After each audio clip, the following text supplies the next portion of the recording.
Hello students, next topic is law of variable proportion.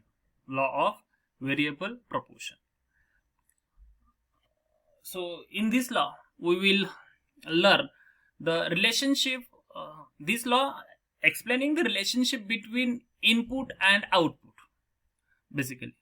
So if one input is variable and all other inputs are fixed, the firm's production function shows the law of variable proportion. Here in this theory, one input is variable and all other inputs are fixed, which is very important. If the number of inputs of variable input is increased, keeping other inputs constant, how output changes is explained by this law of variable proportion. For example, land, plant, and equipments are the fixed factors and labor is the variable factor. And then we increase labor one by one, then how output will change shown by this law of variable proportion. So same thing they have given in the statement of law of variable proportion that states that as the quantity of variable input is increased by equal, keeping the quantities of other inputs constant, total production will increase but after a point at a diminishing rate. तो ये जो law of variable proportion है, इसमें जो input and output का जो relationship है वो दिखाने की कोशिश जो है वो की गई है. यहाँ पे इस तरह से इनपुट आउटपुट को दिखा रहा है कि क्या एक जो इनपुट है वो वेरिएबल रहेगा और बाकी जो inputs means factors of production है वो कांस्टेंट रहेंगे. तो फिर वेरिएबल इनपुट को इंक्रीज करते चले गए और कांस्टेंट अदर्स जो फैक्टर्स ऑफ प्रोडक्शन है उनको कांस्टेंट रखते चले गए, तो फिर आउटपुट में हमें क्या रिजल्ट्स देखने को मिलेंगे. तो आउटपुट में हमें रिजल्ट्स जो देखने को मिलते हैं तो वो इस तरह से है कि टोटल प्रोडक्शन जो है इंक्रीज होता है but after at a point diminishing rate. एक स्पेसिफिक लेवल के बाद वो जो है शुरू में तेजी से बढ़ता है, फिर बाद में वो स्लोली बढ़ता है. तो इस तरह से जो है ये लॉ ऑफ वेरिएबल जो है प्रोपोर्शन ये थ्योरी को जो है वो दिखाता है. तो वो थ्योरी जो है हम डिटेल में एक्सप्लेन करेंगे. तो उससे पहले इस थ्योरी के लिए कुछ अजम्पशंस जो है वो हमें समझने होंगे. फर्स्ट अजम्पशन है only one factor is variable while others are held constant. तो ये जो थ्योरी इसमें क्या अज्यूम किया जाता है कि एक ही जो फैक्टर ऑफ प्रोडक्शन जो है वो वेरिएबल रहेगा, मतलब चेंजिंग रहेगा, बाकी के कांस्टेंट रहेंगे. और वो वेरिएबल फैक्टर ऑफ प्रोडक्शन जो है वो क्या होगा, कौन सा होगा. फॉर एग्जांपल लेबर होगा, सिर्फ हम लेबर्स को चेंज करेंगे, बाकी फैक्टर्स ऑफ प्रोडक्शन जो है उनको बिल्कुल भी चेंज नहीं करेंगे. देन सेकेंड अजम्पशन जो है वो है all units of the variable factor are homogeneous. All units of the variable factor are homogeneous. मतलब जो हम लेबर्स जो चेंज कर रहे हैं, यहाँ पे वेरिएबल इनपुट कौन सा है, लेबर है. तो हम क्या करेंगे, 2 की जगह पे 4, 4 की जगह 6, 6 के बजाय 7, 8 ऐसे लेबर को इंक्रीज करेंगे. तो जो जितने भी लेबर हम इंक्रीज कर रहे हैं वहां पे काम पे एज इनपुट यूज कर रहे हैं, तो उनकी सबकी जो प्रोडक्टिविटी होगी, स्किल होगा, वो क्या होगा, होमोजीनियस होगा. सभी यूनिट्स जो है वो क्या होंगे, होमोजीनियस होंगे. मतलब सबकी प्रोडक्टिविटी जो है एक तरीके से एक जैसी होंगी. सबका स्किल, सबका नॉलेज, सबका जो एजुकेशन जो है लेबर्स का वो क्या होगा, एक जैसे होगा. Then third assumption is there is no change in technology. There is no change in technology. तो टेक्नोलॉजी जो है वो कांस्टेंट है, उसमें कुछ भी चेंज नहीं होता है, ऐसा यहाँ पे अज्यूम किया है.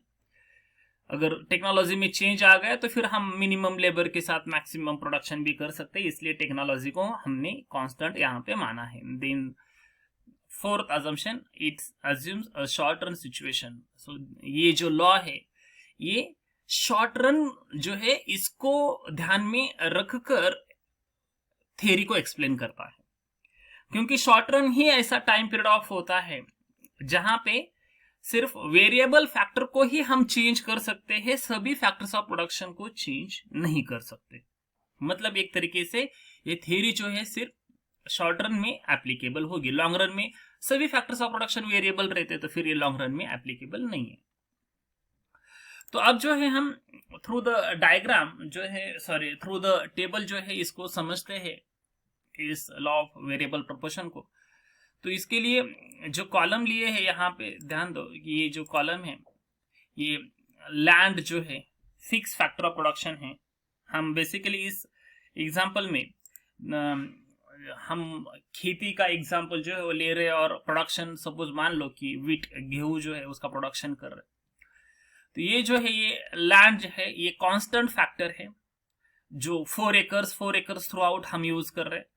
देन ये जो लेबर है, नंबर ऑफ वर्कर्स, इसको हम चेंज कर रहे हैं 1 2 3 4 5 6 7, हम इसको क्या कर रहे हैं कंटिन्यूसली चेंज कर रहे हैं। तो ये लैंड जो फैक्टर है वो हमारा कांस्टेंट है और वेरिएबल फैक्टर क्या है वर्कर्स है। फिर हम जो है वो टोटल प्रोडक्शन जो है वो यहाँ पे इस कॉलम में काउंट कर रहे हैं और यहाँ पे एवरेज प्रोडक्शन जो है वो काउंट कर रहे हैं। एवरेज प्रोडक्शन कैसे निकालते हैं, इस टोटल प्रोडक्शन को ये नंबर ऑफ वर्कर से डिवाइड करेंगे, नंबर ऑफ यूनिट से डिवाइड करेंगे। एंड मार्जिनल प्रोडक्शन जो है वो इस कॉलम में है। मार्जिनल प्रोडक्शन जो है हम कैसे निकालते हैं, एक वर्कर इंक्रीज करने की वजह से टोटल प्रोडक्शन में क्या नेट चेंज आया है वो क्या होता है, मार्जिनल प्रोडक्शन होता है। तो फिर यहाँ पे कुछ स्टेजेस जो है वो हमने बनाए हैं। स्टेज 1 जहां पे हमें इंक्रीजिंग जो रिटर्न्स जो है वो देखने को मिलते हैं, तो वही सेकेंड स्टेज में डिक्रीजिंग है और फिर फोर्थ स्टेज में यहाँ पे क्या हो रहा है वो माइनस में है। तो अब जो है हम इसको डिटेल में देखते हैं। सपोज फॉर एग्जांपल 4 एकड़ लैंड जो है वो यूज किया जा रहा है, 4 एकड़ लैंड जो है वो यूज किया जा रहा है और 4 एकड़ लैंड के साथ 1 वर्कर अगर हम लोग इस्तेमाल करते हैं, यूज करते हैं, तो फिर हमारा टोटल प्रोडक्शन जो है वो 8 हो जाता है। टोटल प्रोडक्शन 8 हो जाता है। तो एवरेज प्रोडक्शन कितना आएगा, 8 ही आएगा। 8 कैसे आया, ये टोटल प्रोडक्शन को डिवाइड किया नंबर ऑफ वर्कर से, 8 को डिवाइड किया 1 से, तो फिर यहाँ पे 8 ही आएगा। और मार्जिनल प्रोडक्शन जो है वो इनिशियल स्टेज में इनिशियल मार्जिनल प्रोडक्शन जो है वो टोटल प्रोडक्शन के बराबर ही होता है। ठीक है। देन क्या किया कि 4 एकड़ लैंड जो है एज इट इज पहले ही उतना ही कांस्टेंट रखा, बट लेबर जो है वो नंबर ऑफ वर्कर 1 की जगह पे क्या किए, 2 किए। तो फिर हमारा टोटल प्रोडक्शन जो है वो क्या होता है, 8 से क्या होता है 20 होता है। तो एवरेज प्रोडक्शन कितना होगा, एवरेज प्रोडक्शन कैसे निकालते हैं, ये जो टोटल प्रोडक्शन है उसको डिवाइड करेंगे नंबर ऑफ वर्कर से, तो 20 डिवाइडेड बाई 2 आएगा 10 एवरेज प्रोडक्शन। अब ये मार्जिनल प्रोडक्शन यहाँ पे 12 है। ये 12 कैसे आया, हमने यहाँ पे एक वर्कर इंक्रीज किया, 1 की जगह पे दूसरा, मतलब 1 वर्कर इंक्रीज किया, इसकी वजह से हमारा टोटल प्रोडक्शन कितने से नेट चेंज हुआ, वो 8 से हो गया 20, 8 से हो गया 20, तो फिर कितने से चेंज हुआ 12 से। तो इसलिए सेकेंड जो वर्कर है उसकी मार्जिनल प्रोडक्टिविटी कितनी है, 12 है। देन हमने थर्ड वर्कर जो है दूसरे के बाद सेकेंड के बाद थर्ड वर्कर काम पे लिया और लैंड तो एज इट इज 4 एकड़ ही रखा। तो 3 वर्कर्स अब काम करेंगे 4 एकड़ लैंड के साथ, तो फिर टोटल प्रोडक्शन जो है वो बन जाता है 36 जो है वो बनता है। तो फिर एवरेज प्रोडक्शन जो है वो कैसे निकालते हैं, एवरेज प्रोडक्शन के लिए हम इस टोटल प्रोडक्शन को डिवाइड करेंगे नंबर ऑफ वर्कर से, 36 डिवाइडेड बाय 3, तो फिर यहाँ पे 12 आएगा। तो मार्जिनल प्रोडक्शन जो है वो यहाँ पे 16 है। ये कैसे आया 16, तो हमने जो है एक एक्स्ट्रा वर्कर यहाँ पे बढ़ाने के बाद, एक extra input of production factor जो है बढ़ाने के बाद, 2 से 3 करने के बाद हमारा टोटल प्रोडक्शन जो है वो 20 से हो गया 36, 20 से हो गया 36, मतलब कितने से नेट चेंज हुआ, 16 से जो है वो नेट चेंज हुआ। इसलिए इस थर्ड वर्कर की मार्जिनल प्रोडक्टिविटी कितनी है, 16 है, 16। देन फोर्थ वर्कर जो है 4 एकड़ के साथ काम करने के लिए लिए, तो 4 वर्कर्स जो है 4 एकड़ के ऊपर काम करते, तो 48 जो है वो टोटल प्रोडक्शन होता है। और फिर एवरेज प्रोडक्शन 12 होता है। 12 कैसे आया, 48 डिवाइडेड बाय 4, तो 12 आ गया। और ये मार्जिनल प्रोडक्शन 12 जो है वो कैसे आया, एक एक्स्ट्रा थर्ड के बाद हमने फोर्थ लेबर काम पे लिया, तो फोर्थ लेबर की वजह से हमारा टोटल प्रोडक्शन जो है वो 36 से हो गया 48, मतलब कितने से इंक्रीज हुआ, जो है वो 12 से इंक्रीज हुआ। तो फिर यहाँ पे हमारा मार्जिनल प्रोडक्शन 12 हो गया। आगे जो है वो हमारा टोटल प्रोडक्शन जो है वो क्या है, हमारा टोटल प्रोडक्शन, सॉरी, हमारा जो है हम लैंड जो है 4 एकड़ यूज कर रहे हैं और नंबर ऑफ वर्कर्स 5 यूज कर रहे हैं, तो फिर टोटल प्रोडक्शन 55 हो रहा है। और एवरेज प्रोडक्शन जो है वो 11 हो रहा है। हमने 55 को डिवाइड किया 5 से, तो 11 जो है एवरेज प्रोडक्शन होगा। और हमारा मार्जिनल प्रोडक्शन 7 हो रहा है। तो ये कैसे हुआ, एक एक्स्ट्रा जो है चौथे के बाद फिफ्थ वाला, फोर्थ के बाद फिफ्थ वाला लेबर हमने काम पे लिया, तो फिर हमारा जो टोटल प्रोडक्शन है वो 48 से बढ़कर हो गया 55, मतलब 7 से जो है वो क्या हुआ, वो इंक्रीज हुआ, इसलिए मार्जिनल प्रोडक्शन 7 है। और आगे इसी तरह से हमने 4 एकर्स लैंड, इतना ही जो पहले जितने 4 एकड़ थे जो लैंड था उतना ही 4 एकड़ कांस्टेंट रखा, 6 लेबर यूज किया, टोटल प्रोडक्शन 60 हो गया और एवरेज प्रोडक्शन 10 हुआ, 60 डिवाइडेड बाय 6 10 आ गया। एंड देन मार्जिनल प्रोडक्शन 5 है। ये कैसे, यहाँ पे हमारा टोटल प्रोडक्शन जो है वो 55 से 60 हुआ, इसलिए 6th वर्कर के लिए जो है हमारा टोटल, सॉरी, मार्जिनल प्रोडक्शन जो है वो 5 हुआ। आगे हमने 6 की जगह पे 6 यूज कर रहे थे, अब 7th वर्कर काम पे लिया 4 एकड़ लैंड के लिए, तो फिर हमारा total production as it is 60 ही रह गया। बट एवरेज प्रोडक्शन जो है वो अब यहाँ पे चेंज होगा, क्योंकि नंबर ऑफ वर्कर्स बढ़ा है। क्यों, अब ये 60 को डिवाइड करेंगे, टोटल प्रोडक्शन को डिवाइड करेंगे नंबर ऑफ इनपुट्स मीन 7 से, तो 60 डिवाइडेड बाय 7, तो 8.6 जो है वो आएगा। देन जो हमारा मार्जिनल प्रोडक्शन जो है वो 0 है। 0 कैसे आया, हमारा हमने जो है 6th वर्कर के बाद 7th वाला एक एडिशनल वर्कर काम पे लिया, बट इसकी वजह से हमारे टोटल प्रोडक्शन में कुछ भी चेंज नहीं आया। 60 के पहले 6 के टाइम पे 60 था, अब 7th के टाइम पे भी 60 ही है, मतलब चेंज कितना हुआ 7th वर्कर की वजह से, कुछ भी नहीं, नेट चेंज 0 है, तो इसलिए उसकी मार्जिनल प्रोडक्टिविटी भी 0 है। और फिर 8th वाला वर्कर, मतलब अब जो है सैचुरेशन पॉइंट आने के बाद भी हमने और एक वर्कर काम पे लिया, तो फिर पहले जो 60 था वो गिरकर 56 हो गया, और मार्जिनल एवरेज प्रोडक्शन फिर उसकी वजह से 7, और मार्जिनल प्रोडक्शन जो है -4 कैसे हुआ, 7 के बाद हमने 8वां वर्कर काम पे लिया, तो प्रोडक्शन बढ़ने की जगह पे क्या हुआ, गिर गया, 60 से हो गया 56, मतलब कितना चेंज हुआ, नेट -4 कम हो गया 4 से, तो इसलिए ये -4 जो है वो क्या है, इसका मार्जिनल प्रोडक्शन है। तो इस तरह से जो है हम फिर ये जो मार्जिनल प्रोडक्शन है और एवरेज प्रोडक्शन जो है, इनको देखकर कुछ स्टेजेस बना सकते हैं।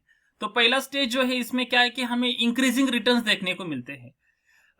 8 से 12, 12 से 12 के बाद 60 जो है, 8 के बाद 12, 12 के बाद 16, 16 के बाद 12, इस तरह से जो है वो इंक्रीज हो रहा है।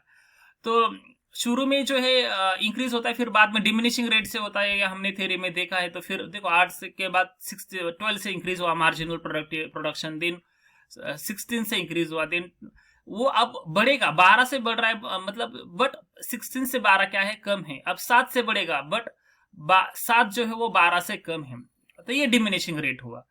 तो पहला फेज वहां तक होता है जहां पर marginal production and average production क्या होता है, इक्वल होता है।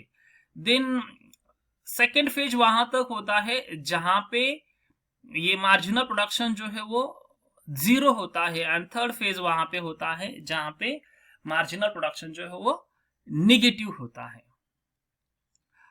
अब यही हमें जो लॉ ऑफ वेरिएबल प्रोपोर्शन हम यहाँ पे डायग्राम में जो देख रहे, तो इसी को हमें जो है टेबल को डायग्राम में भी जो है वो समझना होगा।